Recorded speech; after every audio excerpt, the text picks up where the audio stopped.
Welcome back everybody, Forex Gamer 529 here with another video getting together my Forex hit list for the week. Let's get into it.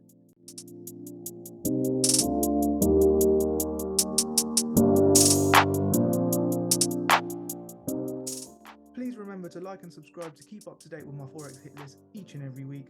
Let me know what's on your hit list in the comments too. I would love to hear what you're looking for. I didn't do a review again on Friday. As was the case the week before, there were no valid trades on offer. And this is where your discipline really comes into play. You don't need to be trading every single day to make money here. The key to those consistent profits is sometimes just to stay out of the markets, especially when the confirmations aren't being met for your strategy. So let's get into what we're looking out for this week. I've gone through all the pairs and I've added 7 pairs to my hit list this week. It looks like we may get a few decent opportunities to trade as we get into some trend runs across some of these pairs.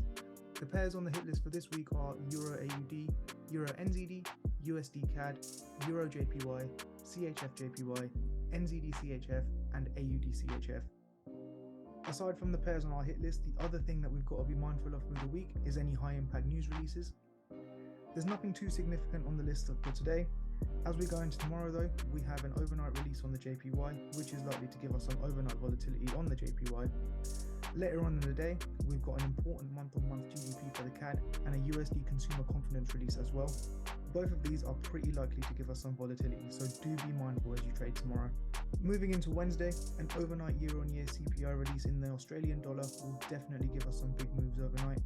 Later on in the day, we've also got Governor Bailey speaking on the GBP and a manufacturing PMI release for the USD.